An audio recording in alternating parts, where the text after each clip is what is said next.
안녕하십니까. 이 시간에는 그리스도의 인성 문제, 성육신의 비밀에 대해서 살펴보도록 하겠습니다. 자, 이것은 성경 신약의 골로새서 1장 26절 보시면 이 비밀은 만세와 만대로부터 감추었던 것이라 그렇게 했습니다. 이제는 거의 성도들에게 나타난 바 되었고 했죠. 또 베드로전서 1장 20절에는 창세전부터 미리 알리신 바 된 자나 이 말세에 너희를 위하여, 즉 우리를 위하여 나타내신 바 되었다고 말하고 있습니다. 자, 그러면 이 성육신으로 오신 이유가 뭘까? 자, 우리가 계시록을 연구해 보면 뭔가 짝이 맞을 수가 있습니다. 계시록 12장 7절에 보시면 이런 말씀이 있습니다. 하늘에 전쟁이 있으니 미가엘과 그의 사자들이 용과 더불어 싸울세 했죠, 그죠? 용과 그의 사자들도 싸운다 했습니다.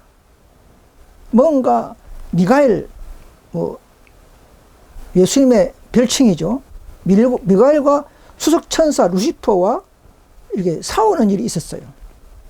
지구 창조 전에 하늘 조정에서 루시퍼 천사의 반역이 있었다는 것을 우리는 알 수 있습니다. 왜냐하면 가장 완전한 인이었고 아름다웠던 수석천사 루시퍼가 더 하늘의 총살인간인 예수님에게 시기 질투하는 그런 일이 생기는 것이죠. 높고자 함이 자유의지에서 생기는 것이죠.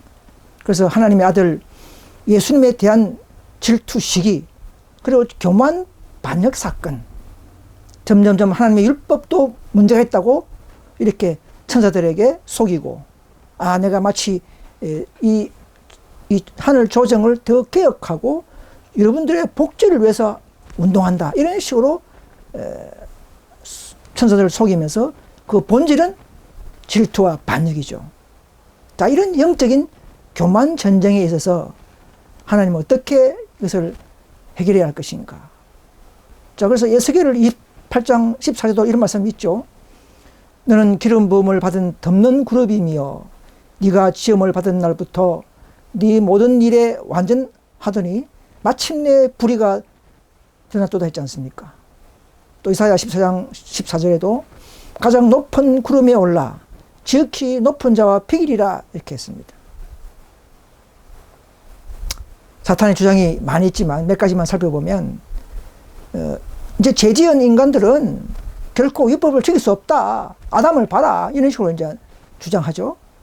그래서 율법은 불공평하다, 자비면 자비지 공의면 공의지, 자비와 공의가 둘 다 공존할 수 없다, 변경돼야 한다, 이런 식으로 하늘에서 주장을 했습니다. 화이픈 책 3기별 135페이지 보시면 타락한 천사인 사단은 아담의 불순종 이후에는 어떤 인간도 하나님의 계명을 지킬 수 없다고 선언하였다. 그는 온 인류가 자신의 지배하에 있다고 주장했다 했습니다. 자, 이런 사건, 자, 어떻게 해결해야 되겠습니까? 그래서 예수님은 인간이 하나님의 계명을 지킬 수 없다는 사탄의 거짓말을 반박하기 위하여 이 땅에 오셨습니다. 인성을 잃고 오셔서 십계명 율법을 직접 순종할 수 있음을 보여주신 것 사건입니다. 그래서 이 스가랴 6장 13절에 보시면 아버지와 아들 사이에 평화를 위한, 지구 구속을 위한 평화를 위한 특별한 은원이 있다고 말하고 있습니다. 향후 이 하나님은 먼 미래에 지구 창조한 이후에 아담 부부가, 인류가 율법을 어길 것을 미리 아시고 계시죠. 그분은 다 예지하시는 분이기 때문에. 그래서 사전 구속의 대비책을 마련해야 되겠죠. 그래서 그것이 바로 평화를 위한 은원이라는 것이죠. 근데 루시퍼 선사가 뭐라 했냐면 그 평화의 은원에 나는 왜 그 회의에 참석하지 못하느냐 이렇게 불만이 있었다 그래요. 놓고자 한 마음에 있는 것입니다. 나는 왜 그 회의에 참석 못하느냐. 이것은 아버지와 아들 둘만이 경건의 비밀로서 구속의 계획에서 둘만이 한 언론입니다. 아들이 인류가 죄를 지을 때에 아들이 희생제물을 되시고 대속하시고 십자가를 진다는 계획이죠. 근데 이 계획은 멀리 영원전에 세워놨다가 지구가 창조될 때에 죄 짓고 난 이후에 계획을 감춰놨다가 지구 창조 아담 부부가 죄를 짓고 난 이후에 이 구속의 계획이 처음 선포 시작됐습니다. 바로 그것이 창세기 3장 15절이죠. 여자의 후손과 뱀의 후손과의 싸움이 있다고 했죠. 그죠? 그래서 우리 예수님은 이 지구 구속을 위해서 화목 제물로 오셔야 했습니다. 이것은 놀라운 희생이요 사랑이죠. 요한일서 4장 10절에 이런 말씀을 하고 있습니다. 사랑은 여기 있으니 우리가 하나님을 사랑한 것이 아니요 오직 하나님이 우리를 사랑하사 우리 죄를 위하여 화목제로 그 아들을 보내셨습니다. 이렇게 했습니다. 에베소서 2장 16절에는 십자가로 이 둘을 한 몸으로 하나님과 화목하게 하려 함이라 했습니다. 그래서 이 십자가는 이 땅에서부터 저 하늘 신성의 아버지의 보좌까지 연결되는 사다리를 표상합니다. 우리는 이 예수 그리스도를 믿음으로 시작해서 더 믿음이 더욱더 풍성해지고 그분의 은혜에서 또 은혜로 완전에서 완전으로 나가는 것이죠. 믿음과 또 덕과 절제와 인내와 또 경건과 형제의 우애와 사랑 등은 이 모든 믿음의 사다리에 하나씩 계단들이라는 것이죠. 더 우리가 굴복하고 회개하고 그분의 순종해 나갈 때에 이런 덕목들이 어떤 것은 한꺼번에 어떤 것은 하나씩 개발 품성이 발전돼 나가는 것입니다. 그 성화의 과정은 필생의 사업이라고 말하는 것입니다. 치유는 단번에 가능하지만 성화는 결코 단번에 되는 것이 아닙니다. 제가 인성에 대해서 제가 인터넷을 유튜브를 살펴보다가 이런 것을 하나 발췌했어요. 11시 예사랑교회인가요? 손 목사님 유튜브를 얼른 뜨기를 봤는데 이번 조금 뭔가 다르게 강의했어요. 뭐냐면 예수님은 왜 아들이 되셨을까? 이렇게 했습니다. 그런데 이분의 말은 뭐냐면 예수님이 하나님이지 아들은 아니다 이런 말이에요. 그게 내용을 읽어보면 이렇게 되어 있죠. 하나님의 아들의 입장이 되어서 오셨다. 원래 하나님이었으나 아들이 아닌데 하나님인데 우리를 위해서 하나님의 아들의 입장이 되어서 오셨다 이렇게 말하는 거예요. 아닙니다. 우리 예수님은 본래부터 하나님과 동등된 분이고 또 스스로 자존하는 하나님의 영원한 아들입니다. 하나님이자 하나님의 아들로 존재하시는 분입니다. 그 신의 책에는 우리가 인간으로서는 분석이 안 됩니다. 우리는 그도 믿으면 되는 거예요. 정언에 보면 이런 말씀이 있습니다. 하나님의 사랑하는 아들로서 모든 천사들보다 뛰어난 분이며 아버지와 일체이셨다 했습니다. 그리스도는 하나님의 아들이시며 천사들을 창조하기 전부터 그분과 함께 계셨다는 것과 또 그는 항상 하나님 우편에 계셨다. 그분의 권능과 근위는 하나님 자신과 동등한 것이다 이렇게 말했습니다. 또 1기별 147페이지 보시면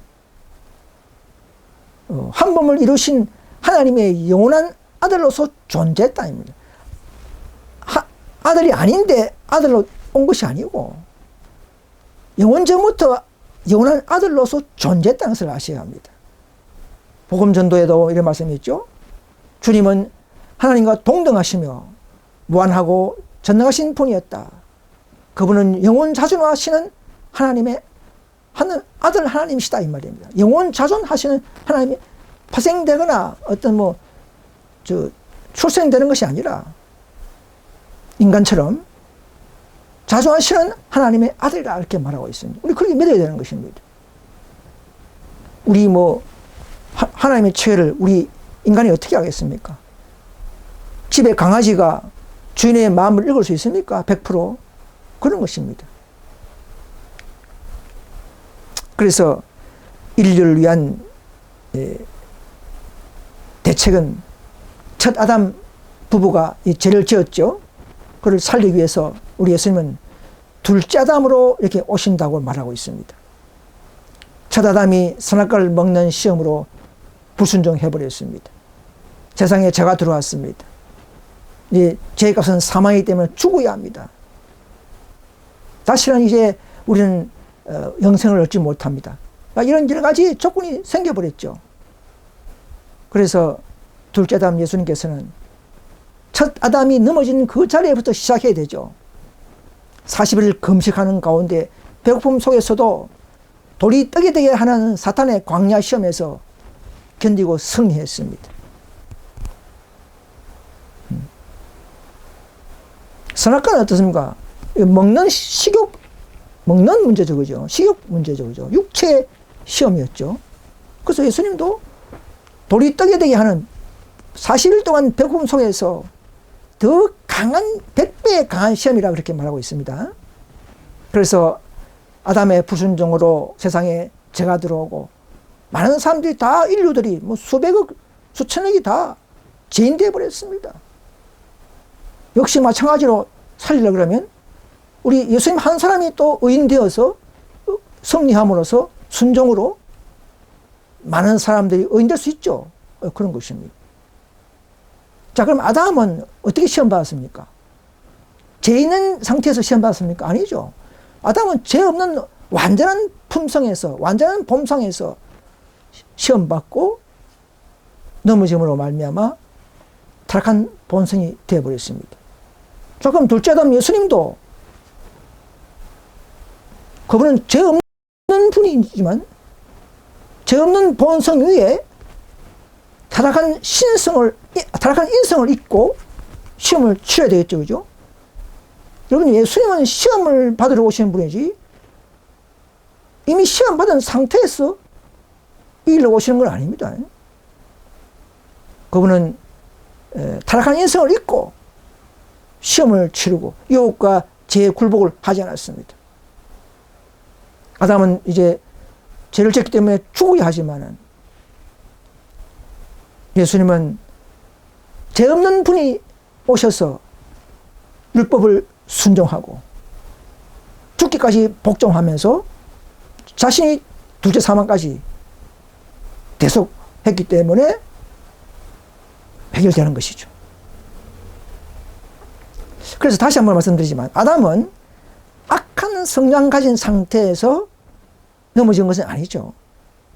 아담은 죄에 기울이는 성향이 없는 가운데서 선악과를 먹었죠.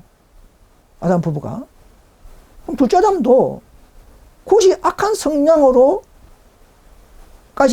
시험받을 필요는 없죠.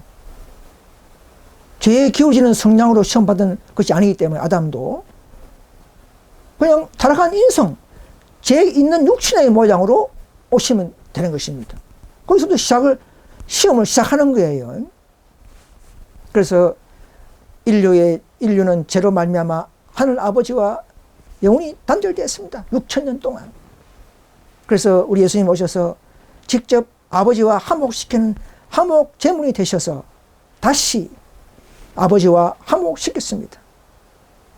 그래서 이 아담이 지구를 관할할 자격을 뺏겼잖아요. 사탄에게 뺏긴 바람에 우리 예수님이 오셔서 다시 계명을 순종하고 사탄 시험에 다 승리함으로써 다시 사탄으로부터 지구 통치권을 다시 찾아온 것입니다. 이게 성육신의 이 목적에 포함되는 것입니다. 자, 그럼 오늘은 더 깊이 들어가서 우리 예수님이 취하신 인성은 어떤 상태인가? 자, 오늘 재림교회 안에서도 목사님들끼리 서로 막 논쟁이 있죠. 악한 인성인가? 죄 없는 본성인가? 이걸 막 논쟁이 있는데 오늘 우리가 이것을 잘 살펴보면서 다 해결될 수 있다고 생각합니다. 자, 그러면 아담 타락 전 본성인가? 아니면 아담 타락 후의 본성인가? 또 두 번째, 아담 타락 후 본성이 맞죠? 본성이라면 그러면 육체적, 도덕적, 정신적 퇴보된 인성인가? 아니면 그 인성은 악한 성향들까지 다 가진 인성인가? 뭐 정욕, 이기심, 교만, 뭐 질투, 이 다 포함되는 악한 성향을 가진 인성을 취하고 오신 것인가? 세 번째, 잿된 본성을 챘다고 하신 화이트 정의 말씀은, 그러면 그 본성은 악으로 기울어지는 성향까지도 챘다는 말인가? 아니면 유전적인 육체적 퇴보된 본성, 그것도 타락한 본성이죠. 육체에 제된 타락한 퇴보된 본성도 타락한 본성입니다. 그것만을 말하는가? 또 네 번째는, 예수님은 우리와 같은 타락한 인성을 취한 것은 맞습니다. 그럼 어떤 점에서 좀 다른 것이 있는가? 그 이유는 뭔가 하는 것이죠. 또 다섯 번째, 예수님을 자기 성향 가진 자로 제시하지 말라고 화해분을 말씀하셨는데, 이것은 그가 인성을 취한 본성 부분인가 아니면 자신의 품성 부분인가를 우리가 또 살펴봐야 되겠습니다. 아무튼 죄 있는 인성은 취한 것은 맞지만 육체 측면인가 아니면 마음까지 포함되는 것인가를 또 살펴봐야 되겠습니다. 아무튼 성육신의 비밀은 완전한 하나님이고 또한 우리가 똑같은 인간으로 오신 것입니다. 뭐 요 정도 수준은 계시는 거 다 알고 있어요. 그분은 하나님이자 인간으로 계시는 분입니다. 육체로 계시는 하나님입니다. 인간일 때부터 계속적으로 그분은 육체로 계시는 하나님인 것을 아셔야 합니다. 또 다윗 자손 말의 아들로 오신 것입니다. 이것이 성육신의 비밀이에요. 그분은 신성을 유지하면서 여전히 구세주 하나님으로서의 입장을, 모범을 보여야 하고, 또 인성을 입음으로써 우리의 모범도 되어야 되죠. 타락한 인성을 입고 오셔서, 즉 죄 있는 육신으로 분명히 로마서 8장 3절에 말하고 있습니다. 죄 있는 육신입니다. 육신에 죄가 있어요. 아예 죄 없는 본성이 아닙니다. 그런 상태에서 시험받고 성령을 의지하여 순종하며 승리한 것처럼 우리도 성령을 의지하여 순종하고 승리할 수 있음을 보여주심으로써 그분은 우리의 모범이 될 수 있는 것입니다.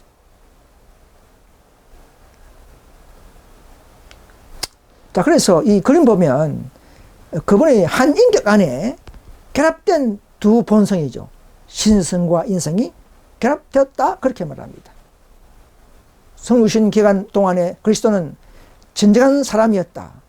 그런 육신 중에 있는 하나님이었다. 그 안에는 모든 신성의 충만함이 육체에도 거하신다. 그리스도 안에는 신성과 인성이 한 개체, 곧 예수 그리스도의 안에 신비스럽게 잘 조화, 융합되었단 말입니다. 신성과 인성이 잘 병합되어 있는 것이죠. 신성 따로, 신성의 품성 따로, 인성에 따로 이게 아니고, 신성과 인성이 딱 하나로 인격화되어 있는 상태라는 것이죠. 신성은 인성으로 옷 입혀졌다. 그가 인성의 옷으로 그의 신성을 가렸을 때, 그는 그의 신성과 분리되지 않았다. 분리된 게 아니에요. 하나 됐단 말입니다. 참, 그거 신비하지만, 그게 비밀이에요. 우리 하늘 가서 완전히 또 배우면 되겠죠. 그래서, 자, 그분이 오신 인성은, 취한 인성은, 앞에서 말씀드렸지만, 죄로 기울어지는 성향을 가진 상태에서 시험받는가, 아니면 죄를 지을 수 있는 경향에서 유혹을 받는 시험이 되었는가 하는 것이죠. 두 번째가 맞죠. 죄를 기울어지는 성향으로 시험받는 게 아닙니다. 그러면 이미 벌써 시험 쳐버렸죠. 죄를 기울일 수 있는 퇴보된 경향에서 시험 받아야 되는 것입니다. 유혹받고 이겨야 되는 것입니다. 근데 어떤 분들은 악한 성향도 가진 상태에서 시험 받으라. 그러면 그분은 이미 적기 때문에 그분도 오자마자 구세주가 필요한 것이에요. 시대 소망에 보면 116페이지 보면 이런 말씀을 하고 있습니다. 죄로 기울어지는 성향이 아니라 이렇게 했어요. 시험에 굴복할 가능성을 가진 사람의 성질을 취했다 이 말입니다. 굴복된 인성의 성질이 아니고 굴복할 가능성을 가진 사람의 성질을 취했다 이 말입니다. 답이 분명히 나왔잖아요. 그래서 죄로 기울어지는, 죄로 기울어지면 그건 악한 성향이 있는 거예요. 마음에 이미 죄가 들어왔다 이 말입니다. 타협했다 이 말입니다. 마음에 어루졌다 이 말입니다. 왜? 타협했기 때문에. 그렇다면 예수님은 시험 받을 필요가 없이 이미 죄가 경험된 본성이죠. 품성이죠. 이미 사탄에게 졌기 때문에 또 시험이 필요합니까? 그렇다면 그분도 구세주가 필요한 상황이 되어버렸습니다. 그게 아니고 퇴보된 인성에서 나오는 육체적인 잿된 기질들이 있겠죠. 육체적입니다. 마음이 아니고요. 퇴보된 인성에서 나온 육체적 기질이 유혹할 때 우리가 결점이 있으면, 육체가 결점이 있으면 어떤 뭔가 연약하잖아. 모든 부분이 연약하잖아요. 그죠? 시험을 잘 받겠죠. 유혹을 잘 받겠죠. 그런 상태에서 시험 받은 것이죠. 그래서 거기 넘어지고 타협하면 악한 성향으로 된다 이 말입니다. 악한 성향을 함부로 갖다 붙이면 안 됩니다. 그래서 자, 이 재림교회 안에 이런 예수님의 인성에 대해서 왈가불가하고 신학적 논쟁이 계속되어 왔습니다. 지금도 뭐 논쟁이 되고 있겠죠. 자, 1950년도를 기준해서 이전에는 어떻게 그렇게 알았는가? 아담 타락후의 인성으로 믿었습니다. 자, 그 이후에는 아담 타락 후 퇴보된 인성으로 이렇게 배고픔, 슬픔, 고통, 피곤 이런 경향들. 그러니까 과거에는 죄로 기울어지는 악한 성향도 가진 인성이다. 그러나 이제 그 최근에는 잿된 성향이 없는 인성이다. 악한 성향이 아니다. 이렇게 두 논쟁이 싸우고 있죠. 자, 과거에는 1890년도에 와그너가 악한 성향이 있다. 이런 발표를 했어요. 그 뒤에 1895년도에 존스도 따라 했고요. 오늘날 그 생애빛 한국에 있는 단체들도 그렇게 믿습니다. 정욕이 포함되어 있다. 정욕도 포함된 악한 성향이 다 있는 그런 인생을 취하고 오셨다. 그렇게 보고 있습니다. 강남 하늘빛 교회인가요? 강명수 목사님도 그런 식으로 주장을 한 것 같아요. 자, 그럼 이제 또 한편은 재림교회에서 일부는 아담 타락후 인성은 맞지만 악한 성향은 없다. 정욕이 없다. 자, 이런 인성이 이제 프롬 신학자 1970년도에 50년도 이후에 프롬이 그렇게 화이트본도 이렇게 가르쳤어요. 자, 그러면 어떻게 이렇게 나눠졌느냐? 1950년도에서 갈라지는 이유가 50년대에 와서 화이트본의 그 편지를 발견했어요. 1895년도에 화이트본이 호주에 있는 베이커 목사에게 보낸 편지를 발견하면서 50년도에 이제 사상이 딱 바뀌신 것입니다. 그때 베이커 목사가 여호님께서 거듭나지 못한 인간의 타락성을 지닌 것으로 경솔하게 다룰까 싶어서 화이트본은 베이커 목사에게 편지 썼어요. 백성들 앞에서 그분을 제 성량을 가진 사람으로 제자지 말라고 이렇게 했습니다. 그러니까 이걸 보고 이제 신학적인 교리가 좀 바뀐 셈이죠. 자, 그렇다고 이 편지 하나 가지고 아담 타락전 본성이다 이렇게 또 단정하면 안 됩니다. 그건 좀 달라요. 그럼 천주교 사상과 좀 가까우시면 안 되겠죠, 그죠? 이 자료나 우리나 치우치지 않고 잘 인간들에도 모범이 되고 또 신성 가진 하나님으로서의 모범이 되는 이런 상태의 어떤 입장을 유지해야 되는 것입니다. 자, 원고에 보시면 이런 말씀이 있습니다. 그리스도께서 우리의 본성, 즉 타락했으나 부패하지 않은 본성을 취하셨고, 자, 타락한 것은 분명히 맞지만 부패한 본성은 아니라는 것이죠. 그죠? 그가 하나님의 말씀 대신에 사탄의 말을 듣는 바 받지 않는다면 부패하지 않는다 이 말입니다. 죄 있는 본성의 육체를 가졌다고 말하지 않고 취했다는 것이죠. 그죠? 그분은 죄 없는 신성 위에 죄 있는 인성을 입었죠. 다시 말해서 쉽게 말하면 하얀 와이셔츠 입고 있는데 더러운 양복을 입었다 하면 와이셔츠에 빽이 나겠죠. 그죠? 그러나 그런 갈림길 속에서, 그런 경계선 속에서 예수님은 육체의 그 더러운 기질, 본성을, 인성을, 유혹들을 이겨냈다 이 말입니다. 그래서 로마서 8장 3절을 보시면 자기 아들을 죄 있는 육신의 모양으로 보내어 육신의 죄를 정했다. 육신의 죄가 있다 해야 됩니다. 그것도 죄 있는 인성이고 죄된 본성이에요. 타락한 본성이에요. 한국말은 다르게 번역하기 때문에. 그러나 마음은 악한 성향이 없다는 것입니다. 이것이 정답이에요. 그래서 예수님은 4,000년간 죄로 태화된 인성이지만 그렇다고 해서 부패란 인성은 아닙니다. 부패는 뭔가 악이 들어오고 마음까지 들어왔을 때에 썩었다, 부패했다 하는 것이고, 결정과 태화는 좀 달라요.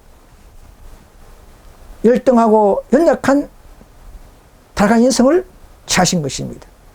그래서 레인지 화이트는 죄된 인성을 소유했다고 말하지 않고 신성위에 죄된 본성을 취했다고, 테이크 앞은 취했다고 말할 한 것입니다. 주의해야 되는 것이죠. 해버가 아니고 헤드, 가졌다가 아니고 테이크란 말이에요. 취했다 이 말입니다. 내 것이 아닌데 해버는 내 것이고 테이크는 내 것이 아닌데 취했다는 것이죠.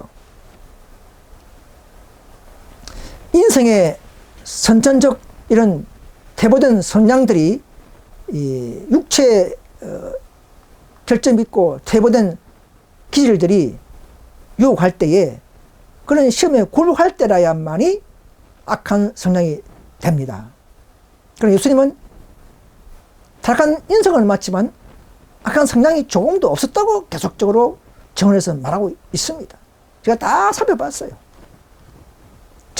죄로 기울어지는 죄된 성향이 없다고 분명히 말하고 있습니다. 죄된 육신은 맞지만 인성에는 죄가 있어요. 인성. 죄된 육신의 인성을 입었지만 그것도 본인 게 아니죠. 그죠? 그의 마음은 조금도 죄의 얼룩이 없었다는 것입니다. 그분은 죄 있는 육신의 모양이 되셨지 죄 있는 마음의 모양이 되지 않았다는 것입니다. 뭔가 이렇게 잘 경계선을 잘 우리는 분석하고 조심해야 합니다. 자, 1기별 250페이지 보시면 또 잘 설명되고 있습니다. 읽어보겠습니다. 타락한 상태에 놓여 있는 인성을 셔셨다. 이렇게 했죠. 그죠? 타락한 상태에 놓여 있는 거 분명하죠. 타락한 본성하면 안 됩니다. 그 밑에 빨간 걸 보면, 그럼 이 타락한 상태에 있는 본성이 뭔가? 밑에 설명이 되어 있죠. 빨간 글에 보면, 죄인들의 결핍, 시련, 비애, 고통, 이런 것들을 당신 자신의 것으로 삼으셨다 했습니다. 이게 악한 성향이 있습니까? 아니죠. 결핍, 뭔가 태부된 거, 결핍, 시련, 비애, 제 결과로 말미암아 육체적인 이런 결점들, 이런 걸 말한 거예요. 이것이 죄의 결과라고 하지 않습니까? 분명하죠, 그죠? 이런 걸 가지고 고난을 받으시고 영혼의 상처를 입으셨다는 것을 우리 마음의 교훈으로 받을 수 없을까? 그래서 그리스도의 인성은 악한 성향을 취한 것은 아니고, 죄로 기울어지는 성향도 아니고, 우리와 같은 부패한 정욕, 이심, 교만, 질투 같은 그런 악한 성향 인성도 취한 것도 아니라는 것이죠. 이건 품성이 아니고 인성 자체가 그 품성과 같은 거예요. 예수님은 품성 따로 인성 따로가 아닙니다. 그래서 이 1088년에 하나님의 기별자인 믿음을 말며 의 기별을 가르친 이 존스 와그너의 그 책의 내용 때문에, 와그너와 존스의 영향 때문에 오늘날 많은 재림교에서 이렇게 논쟁이 되어버린 것입니다. 와그너와 존스는 1890년도에 책을 쓰면서 악한 성향도 있다, 죄로 기울어지는 성향도 있다, 그런 성향을 취했다고 이렇게, 뭐 그분도 마음에는 없다 했어요. 그렇지만은 죄로 기울어지는 악한 성향도 있다는 것이고, 화이트분의 글을 보면 아니죠. 악한 성향이 아닌 본성, 죄로 기울어지는 성향이 아닌 죄로 기울어질 수 있는 경향, 이렇게 말했습니다. 자, 그렇다면은 우리가 아무리 존스 와그너가 1888년에 심장이 있는 기별자라 할지라도 그의 모든 글이 다 선지자의 글이 아니죠. 모든 글이 하나님부터 온 것은 아닙니다. 188 기별은 인정하고 하늘로부터 온 것은 맞지만 그분의 모든 사상과 그분의 생활이 다 선지자의 모습이 아니죠. 존스 와그너도 다 범신론에 빠졌고 뒤에는 다 말로는 다 별로 좋지 않았습니다. 그러나 188 기별만큼은 가치가 있고 우리는 인정해야 하는 것입니다. 잘 구분해야 되는 것입니다. 너무 좋다 해서 188 기별까지도 무시하지 말고, 또 188 기별자라 해서 거의 모든 글이 다 선지자 글이 아니라는 것이죠. 서로 충돌이 있다면 우리는 화이트 선지자의 글을 더욱 신뢰하는 것이 바람직한 우리의 처사라는 것을 말씀드리고 싶습니다. 그래서 시대의 소망의 116페이지 보시면 이런 말씀이 또 나오죠. 달지 않겠습니다. 4천년간 인류는 체력과 정신력, 능력, 도덕적 가치가 퇴보되어 왔다. 그리스도께서는 퇴보된 인류의 연약함이라고 보면, 연약함을 썼죠, 그죠? 악한 이름을 안 썼습니다. 연약함을 자기 몸에 취했다, 이렇게 했습니다. 또 중간에 밑에 보면 빨간 글씨에 그는 시험에 굴복할 가능성을 가진 인성을 취했다. 자, 아까 존스 와그너는 뭐겠습니까? 죄로 기울어지는 성향을 했죠. 그건 여기서는 아니죠. 화이트는 시험에 굴복할 가능성을 가진 인성을 취했다고 했지 않습니까? 그리고 그 첫 성리, 강야에서 식욕 시험이 있었죠. 첫 성리에는 흑암의 세력과 싸우는 우리의 모든 투쟁에 관계되는 모든 다른 문제들이 모두 포함되어 있단 말이에요. 첫 번째 광야 시험, 돌이 뜨게 되라는 그 시험을 40일 배가 고픈, 저는 10일도 그렇게 굶어 본 적 없어요. 그런데 40일 굶으면서 그런 시험을 받을 때에 아담보다 100배 더 큰 시험을 받았단 말입니다. 마귀로부터. 그러니까 그 시험 하나 가지고도 인류가 당할 수 있는 모든 낮은 지점, 타락한 본성의 시험을 다 이길 수 있다는 것이죠. 경험했다는 것이죠. 예수님도. 모든 투쟁에 관한 관계되는 다른 문제들도 다 포함됐단 말이에요. 100배나 강한 시험이 그 첫 번째 시험에 포함됐단 말입니다. 어떤 분은 그렇게 해요. 예수님도 더 낮은 우리처럼 정욕이 있고 교만과 질투가 있고 이런 시험을 상태에서 와야 우리의 참된 인간적인 모범이 되지 않겠느냐. 똑같은 인간이 아니겠느냐 이렇게 말씀한 목사님들이 있어요. 그것이 그럴듯하지만 그 말씀이 그럴듯해요. 그것이면 그럴듯하다 해서 진리가 될 수는 없는 겁니다. 그런 것이 아니에요. 둘째 아담으로서 시험 받으면 되는 거예요. 첫째 아담이 넘어진 데서 타락한 인성 가지고 시험을 시작하면 되는 겁니다. 시험을 죄를 경험한 상태에서 시험 받는 것이 아니고 넘어질 수 있는, 유혹받을 수 있는 상태의 경량에서 시험 받아야 그것이 맞는 거예요. 여러분, 한 예를 들어서요. 정말 그러면 살인마들이 또는 변태성욕자들이 또 술주정뱅이들이 많이 있지 않습니까? 그들은 어떻게 그들은 어떻게 구원받습니까? 그들은 어떻게 이길 수 있습니까? 이렇게 생각할 수 있지만 여러분, 예수님이 그러면 변태성자가 되고 술주정뱅이 같은 DNA 가지고 시험을 받고 살인마 같은 기질을 가지고 시험 봐야 됩니까? 그는 예수님의 구세주의 입장을 그냥 망치는 것입니다. 여러분, 죄가 많은 자가 어찌 보면 구원받기 힘들 것 같이 보이지만 그런 것은 아닙니다.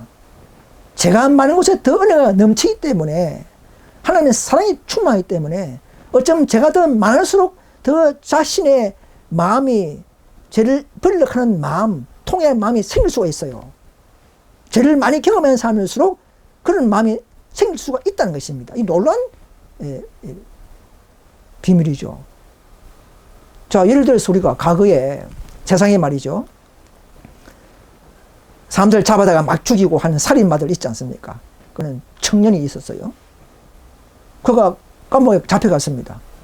그가 감옥에서 성경책을 읽고 열심히 회개하고 이제 사형장에 끌려갈 때까지도 그는 찬미를 부르고 사형장에 죽으면서까지 그는 밝은 모습으로 간수들에게 예수를 믿으라고 하고 찬미를 부르고 죽었다는 그런 말씀을 들었습니다.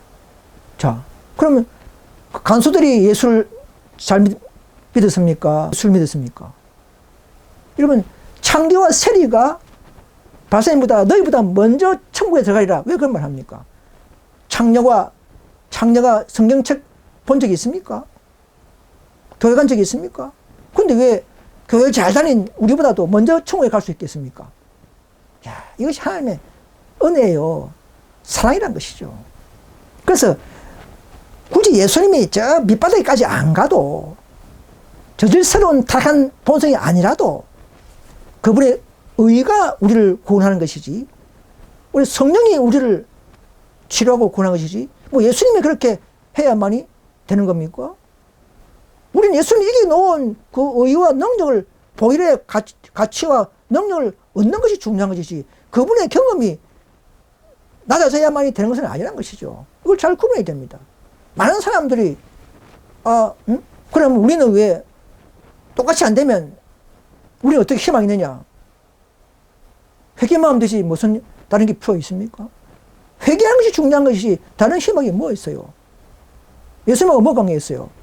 우리가 회개할 때 예수의 능력을 받으면 되는 것이지. 자, 이 이야기는 또 그만하겠습니다. 시간 가기 때문에. 그래서 이 상기별을 보면 이런 말씀이 있습니다. 예수님의 인성을 말씀하면서 그의 인성을 그것의 연약성들과 그것들의 경량들과 있죠. 경량, 성량이 아니라고 되어 있죠. 저는 성량은 제가 생각할 때는 마음 내면 측면에서 일어나는 하나의 기절을 할 때에 성량이라는 말을 쓰고 싶습니다. 그렇게 보고 싶고요. 또 경량은 이제 행동적인 거, 좀 더 외적인 면에서 행동적인 흐르는 측면의 기질들, 뭐 경량이라 이렇게 어찌 보면 같이 쓸 수도 있지만 저는 그렇게 나누고 싶습니다. 그래서 그것들의 경량들과 육체에 잿된 경량들과 이 말이죠. 그것들의 시험거리를 지닌 채 취하고 있지 않습니까? 모든 일에 우리와 한결같이 시험을 받았다, 우리와 같이 시험 받았다고 분명히 말하는데도 자꾸 의심을 하면 안 되죠. 만약에 마귀가 조건이 부합하고 부족하면 마귀가 가만히 있겠습니까? 항소했죠. 아니 그런 상태에 시험 받느냐, 술주인배기가 되라, 정욕을 가져라, 이렇게 할 거 아닙니까? 마귀가 더 우리보다 더 황소할 거 아닙니까? 그런데 마귀는 그런 일이 없어요. 침묵당해버렸습니다. 모든 일에 한결같이 우리같이 시험을 받았다고 분명히 말합니다. 히브리 4장 15절이죠. 인간으로서 그런 시험을 당하셨으며 그분도 하나님께서 주신 힘으로 승리했다고 합니다. 그런 완전한 순종의 본으로서 우리를 끼친 것입니다. 그래서 우리는 이제 우리 신성을 나눠 받는 자가 됐다는 것이죠. 닳지 않겠습니다. 그래서 화입 편지에 보면 1895년도에 편지에 보면 그분은 친히 인성을 취하셨으므로 했죠. 한순간도 그분은 타락하실 수도 있으셨으나 한순간도 그 안에는 악한 성향이 없다 분명히 말하잖아요. 악한 성향이 없다. 앞에 그 재림교 목사님들은 악한 성향이 챘다 하면 안 됩니다. 우리는 정언의 기준에서 항상 말해야 되는 거예요. 어떤 방법으로든지 그리스도께서 타락의 오점이 얹혀 있다거나 타락으로 기울어졌다거나 어떤 모양으로 부패에 양보했다거나 최소한의 인상도 잊지 마시오 하지 않습니까?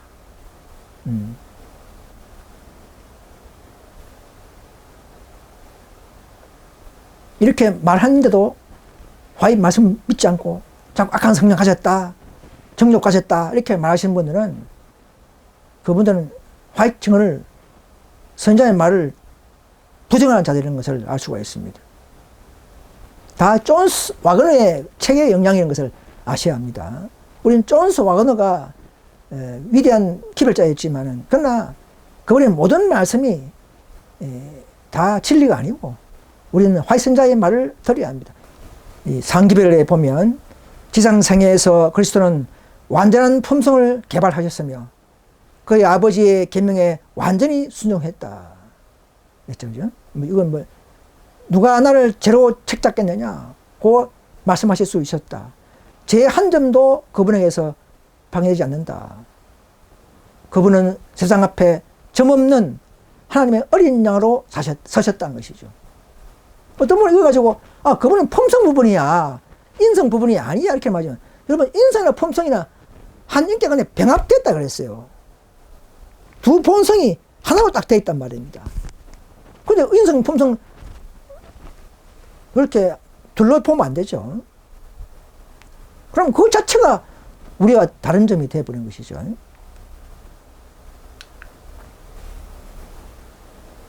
상기별 페이지 8페이지 보면 빨간 것을 보면 그리스도는 우리가 소유하고 있는 제되고 부패하고 타락한 불충실을 소유하지 않으셨다 했지 않습니까?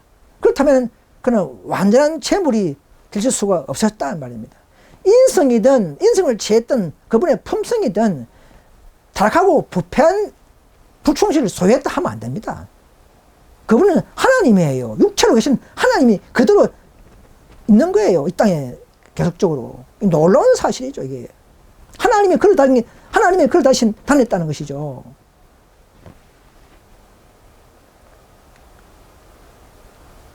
그래서 베이커 목사에게 보낸 편지도 다시 나오지만 다시 한번 읽어보면 그리스도에게 부패의 흔적이나 성량이 존재했다든지 혹은 그분이 어떤 면으로든 부패에 굴복했다는 인상을 사람들의 마음 가운데 조금도 남겨놓아서는 결코 안 된다.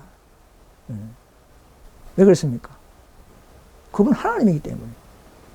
인성을 입었다는 측면에서 우리가 인간이지만 그분의 본질은 하나님입니다, 여러분. 그분의 인격은 하나님의 인격이에요. 하나로, 두 본성이 하나로 됐다는 것이지, 인격은 하나님의 인격이에요. 그 인격에 악한 성향이 있다고 이렇게 하면 안 된다는 것이죠. 그것이 A.N.G. 화이트 모든 책에서 말하고 있습니다. 답이 나오죠. 화이트분 이정은 202페이지. 이거 하나 결정적인 증거예요. 그분은 매사에 있어서 우리의 모분이시다. 그분은 우리와 같이 연약하신 형제이다. 그러나입니다. 같은 성정을 갖지는 않으셨다. 정욕, 패션즈, 정욕이나 이런 우리와 같은 정욕만 있으면 가는 게 아니고, 정욕이 있다는 것은 악한 성향이 있다 이 말이죠. 그럼 악한 성향이 있다면 이기심, 질투, 교만, 높고잠 다 하나의 악한 성향이죠. 정욕도 다 같은 악한 성향이죠. 같은 성향이 없었다 이 말입니다. 예수님에게는. 흠없는 분으로서 그분의 본성은 악과 상관이 없었다 이 말입니다. 잿된 기질은 갖고 있지만, 악한 기질은 갖고 있지만 그것이 우리 마음에 젖어드는 성향은 없었다는 말입니다. 여러분, 화이트 말씀 믿으시기 바랍니다. 와그너와 존스의 그 책을 믿지 말고, 앞에서 말씀드렸지만 우리는 화이트 선자의 말을 더 신뢰해야 합니다. 여러분, 교정 2권은 와그너와 존스가 발표한 책보다도 약 20년 앞서서 쓴 책이에요. 여기서 말하는 악한 성향이 없다. 우리가 똑같은 인간이 아니다 이 말입니다. 똑같은 인성이지만 뭔가 다르다 이 말입니다. 같은 성정이 없다 이 말입니다. 그는 70년도에 쓴 책이고, 와그너와 존스는 20년 후에 90년도에 발표한 거예요. 화이트는 이미 그 전에 이미 발표해 놓은 것입니다, 여러분. 정욕이 없다. 악한 성향이 없다 이 말이다. 이기심, 질투, 교만, 노고자함이 없는, 악한 성향이 없는 성정으로 오셨다. 그런 가운데서 똑같은 인성이다 이 말입니다. 이걸 이해 못한다면 어쩔 수 없는 것이죠. 또 같은 책이 508페이지도 나옵니다. 계속 나오죠.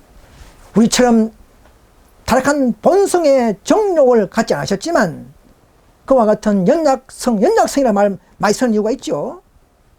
연약성을 이해하며 우리와 같이 시험을 받으셨다. 예수께서는 그분의 아버지로부터 도움과 지지를 받아야 하는 그런 고뇌를 겪으셨다 이 말입니다. 뭔가 타락한 본성, 육체가 자이기 때문에, 육체도 타락했기 때문에 타락한 본성이 되는 겁니다. 그러나 마음의 타락한 본성은 아니라는 것이죠. 이 둘 차이를 잘 구분하셔야 합니다.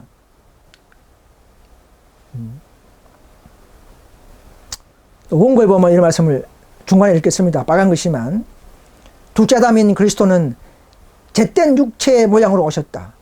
인간의 유익을 위하여 그는 슬픔, 여기도 보세요. 슬픔, 피곤, 허기, 갈증을 당하게 되었다. 악한 성향이 없죠. 그냥 육체의 결정을 주로 말하고 있죠. 태부된 거, 슬픔, 제 결과죠. 슬픔, 피곤, 허기, 갈증, 이런 육체에 재 있는 인성을 입었다 이 말입니다. 가진 것이 아니고 취했다 이 말입니다. 그런 유혹을 당했으나 죄로 굴복하지 않는 상태란 말이죠. 이걸 계속적으로 제가 반복하는 이유는 아직도 이걸 이야기해도 이해 못하는 분이 많기 때문에 제가 계속 반복 읽고 있는 거예요. 그래서 시조에도 보면 이런 말씀이 있습니다. 주님은 그분은 인간의 본성을 취하되 우리의 죄됨은 취하지 않으므로, 뭔가 인간 본성을 취했다 하면서도 죄됨을 취하지 않았다, 이런 관계, 이런 구별을 해야 되는 것이죠. 그렇게 함으로써 인류의 맨 앞에 맨 앞 자리를 취하셨다. 주님은 인간의 죄된 본성이 아닌 본성, 본성이 죄된 본성이 아닌 본성이란 말입니다. 뭔가 본성은 맞는데 죄가 있는 본성이 아닌 본성을 취했다 이 말입니다. 이건 이제 마음 부분을 말하는 것이죠. 육체에는 죄 있는 인성이 분명히 있는 거예요, 그죠? 육체. 타락도 죄니까, 그죠? 그래서 이 대충 해보도 보면 이런 말씀이 있습니다. 그분은 죄 있는 육신의 모양이 되셨지 왜 자꾸 죄 있는 육신의 모양을 말할까요? 그냥 악한 성향이 있으면 악한 성향이 있다 한마디로 끝나버리는데 자꾸 구별하고 있죠. 그죠? 그분은 죄인은 육신의 모양이 되셨지 죄인은 마음의 모양으로 되지 않았다 이 말입니다. 그 죄인은 마음을 그 속으로 끌어넣지 말라 했습니다. 그분의 육신은 그분의 마음이 아니죠.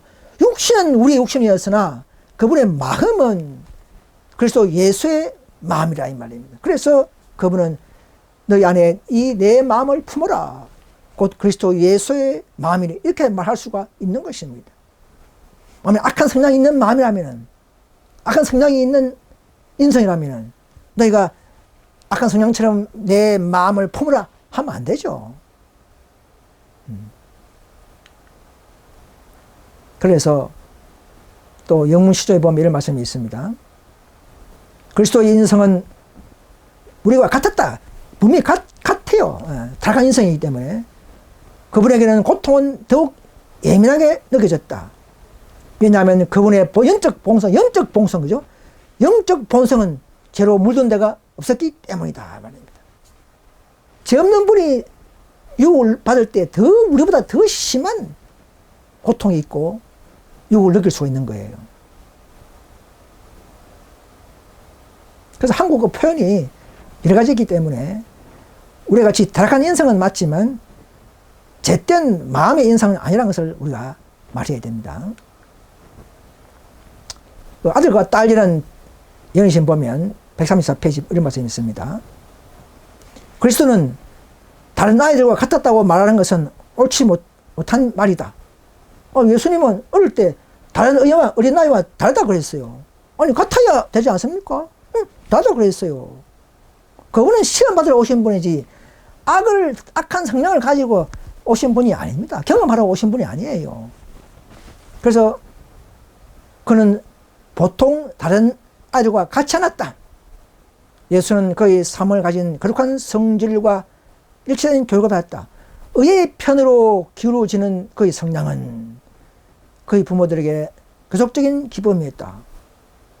오늘 우리 아이들은 보면 다 죄로 기울어진 성향이지만 예수님은 달라요. 의의 편으로 기울어졌지 않습니까? 그죠? 분명히 다르죠, 그죠? 똑같은 인간이지만, 똑같은 타락한 인성이지만, 다른 점이 있다는 말입니다. 그 부분이 성육신의 비밀에서 나오는 부분이라는 것이죠. 그는 시험받아야 할 분이기 때문에 그런 모양새를 취하신 것입니다. 프롬의 운명운동이라는 책이 있습니다. 화이트 책은 아니지만 1950년대 전후에 유명한 재림교회의 신학자 프롬 운명운동의 책입니다.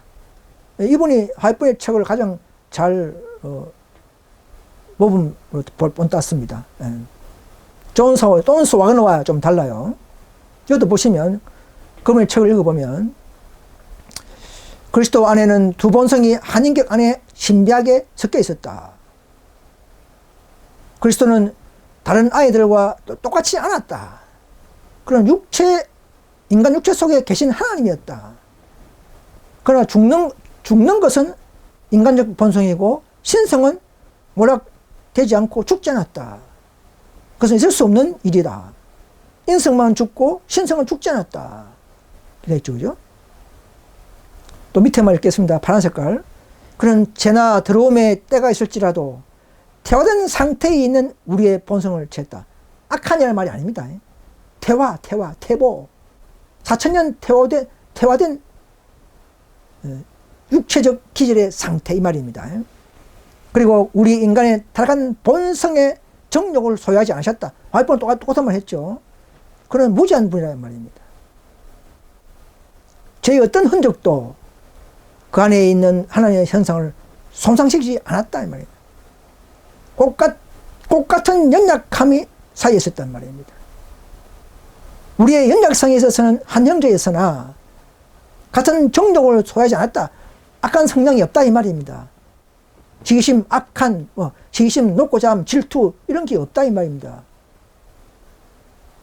그리스도는 죄였기 때문에 우리를 위한 속죄 제물이 되시고 자기 생명을 드림으로 충분한 속죄를 주셨단 말이에요. 악한 성향을 취하든 어쨌든 악한 성향을 취해보면 속죄 제물이 되는 게 아닙니다, 여러분. 취해도 자기 거란 것이죠. 한인격 안에 있기 때문에 잘 조심해야 되는 것입니다. 그래서 계속 반복합니다. 조심하라. 우리는 그리스도의 인성을 어떻게 생각하는가에 대하여 매우 조심하라. 그분을 사람들 앞에 제 성량을 가진 한 사람으로 제자하지 말라. 그분은 제2의 아담이시다. 그분은 죄를 범할 수도 있었고 당할 수도 있었지만 그분 속에는 단 한순간도 악한 성향이 없었다 이 말입니다. 뭐 인성 따르고 품성 따르고 아닙니다. 그분의 품성이든 인성이든 한 인격이기 때문에 그분의 인성에는 악한 성향이 없었다고 분명히 말하고 있는 것입니다. 그렇다고 해서 또 아담 타락전 인성이라 그렇게 또 단정을 해버리면 안 됩니다. 타락한 죄 있는 육신의 타락한 인성이지만 마음은 또 물들지 않는 인성, 이렇게 해야만이 오해를 풀 수가 있습니다. 그래서 이 성육신의 비밀은, 그리스도의 성육신은 지금까지도 신비야. 아니 그냥 똑같이 왔다 가면 악한 성향, 욕고잠, 질투, 시기, 뭐 탐욕 다 같은 똑같은 인간이 왔다면 무엇이 신비입니까? 이 신비는 앞으로도 신비로 남아있을 것이다. 나타난 것은 우리와 우리 자손들을 위한 것이지만 근본적으로 그리스도를 전혀 우리와 똑같은 인간으로 만들어 버리지 못하도록 모든 사람들에게 경고하라 했지 않습니까? 저도 이렇게 이 말씀 따라 경고하는 거예요.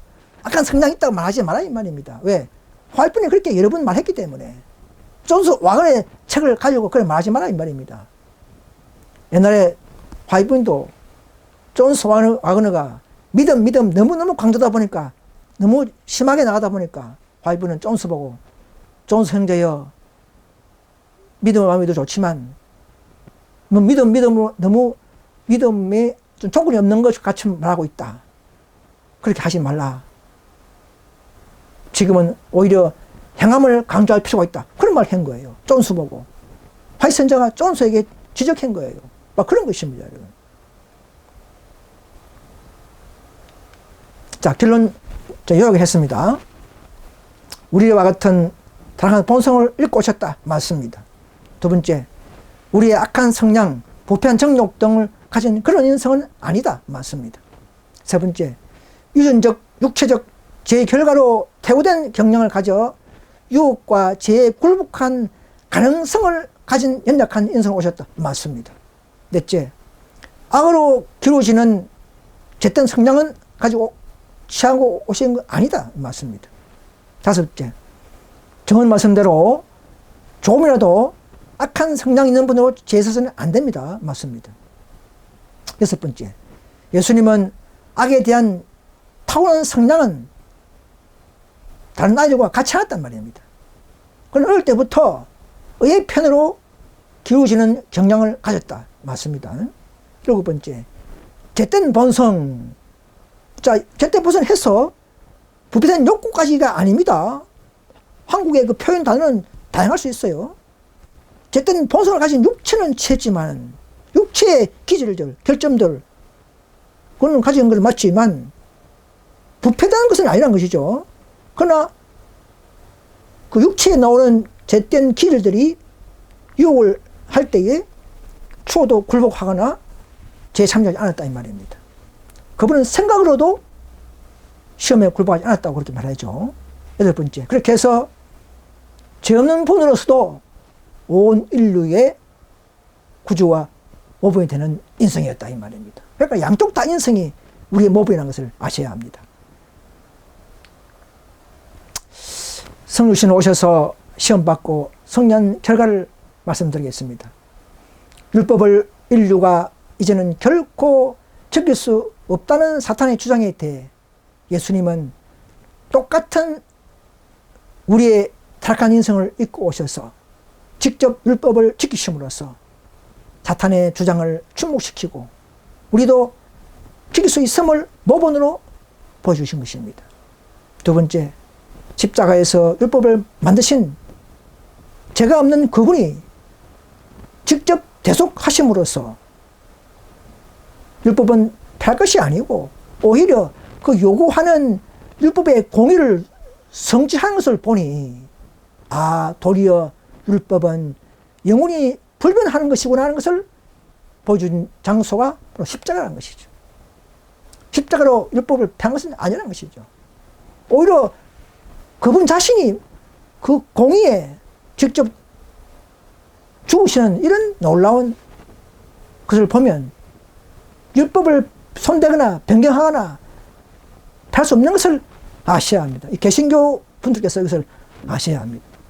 개신교는 십자가에서 율법의 이치를 깨닫지 못하고 있어요.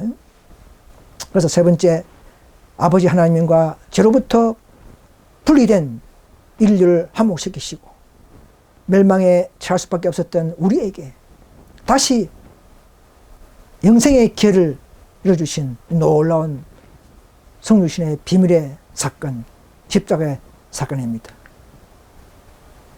그래서 이 계시록 5장에 보면 7인으로 병한 책이 있죠, 그죠? 이거는 계시록이 아니죠. 왜냐하면 계시록은 사도 요한이 1장부터 계시받고 써온 것이에요. 자기가 쓴 책이 계시록이에요. 근데 5장에 와서는 아버지 손에 7인으로 봉한 책이 따로 있었어요. 이것은 뭐냐면 지구의 구속사, 역사의 교회가 당하는 구속 역사, 이런 것을 모든 사건들과 내용들이 기록된 두루마리 책이죠. 즉 한마디로 하면 구속사에 대한 비밀의 책이죠. 그래서 5장 1절에 보시면 내가 봄에 보좌에 앉으신 이가 오른손에 책이 있으니 안팎으로 섰고 7인으로 봉하였더라. 자고 그래서 이제 사도원이 이 책을 누가 뗄 수 있을까 막 울었어요. 그래서 울지 말라. 유다 지파의 사자 다윗의 뿔이 예수님이 이겼죠. 이겼기 때문에 이 책과 7인을 떼시라 이렇게 말했습니다.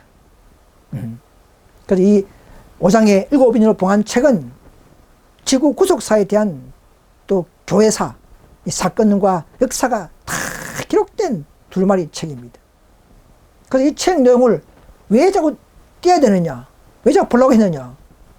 이 떼야만이 예수님은 사랑이 많으신 분이기 때문에 오늘 우리에게 계시록을 연구하는 우리에게 다 보여주려고 하시는 마음이에요. 그런데 이걸 누가 떼느냐? 천사가 떼느냐? 아무도 뗄 수 없습니다. 이건 어떤 힘이나 지혜가 아니고 사탄의 시험을 이기고 도덕적 승리한 자야만이 뗄 수 있기 때문에. 왜? 사탄이 항소하기 때문에 하나님 왜 이 모든 구속의 비밀을 6천년 사이 이 비밀들을 왜 함부로 보여줍니까? 안 됩니다. 이렇게 하기 때문에 사탄의 시험을 이겨야만이 진자는 이긴 자의 종이기 때문에 이긴 자는 떼서 우리에게 선물로 줄 수 있는 것입니다. 계시로 보여줄 수 있는 것입니다. 그래서 책 내용을 뗄 수 있는 자격과 권리가 바로 사탄의 시험을 이기고 도덕적 승리하는 자만이 가능하기 때문에 오직 예수님만이 이 아버지의 구속사의 이 비밀들을 뗄 수 있었고 또 우리에게까지 다 계속 6장, 7장, 8장 하면서 계속 7인을 다 보여주시죠. 그죠? 마지막 말세에 일어날 14만 4천 인천까지 다 보여주지 않습니까? 그리스도와 사탄 사이의 대쟁투에서 성육신으로 오신 그리스도께서 승리하심으로 아버지 하나님의 지구 역사 구속사에 대한 모든 계획과 사건들과 또 내용들이 들어있는 두루마리 책에 7인을 뗄 수 있게 되셨고 그 후 오늘날 우리에게까지도 모두 또 계시로도 다 보여주시고 하나님의 비밀이 오늘 우리에게 일곱째 천사가 소리내는 날 그 종 선지자에게 주신 복음같이 이루어졌지 않습니까? 10장 7절이죠. 우리에게 선지자를 통해서 다 보여주시고 또 하나씩 성취되게 하시고 믿게 하시고 이제는 우리가 아무도 사탄과 오류에 속지 않고 바른 믿음으로 승리하도록 하신 이 놀라운 선물과 이런 구속사의 비밀을 감사하며 오늘도 찬양하면서 우리도 그분의 동력자가 되어서 우리는 이래야 할 것입니다. 구속의 경륜은 인류에 대한 사랑과 희생의 포대 위에 세워졌기 때문에 그 사랑을 받은 자들은 또한 하나님의 나라를 위해 그들도 희생으로 나타나게 될 것이다. 이 구속사의 비밀, 하나님의 사랑을 받은 자들은 예수님이 희생한 것처럼 우리도 희생하게 된다는 사실입니다. 예수님이 이룩하신 십자가의 피의 공로와 그분의 능력을 의지해서 우리도 이제는 하나님의 동력자가 되고 사명감을 가지고 이 시대의 중요한 예언과 경고의 기별을 전파하는 일에 더욱 총력을 다하는 저와 여러분들이 될 수 있기를 간절히 바라면서 오늘 이 말씀을 마치겠습니다. 감사합니다.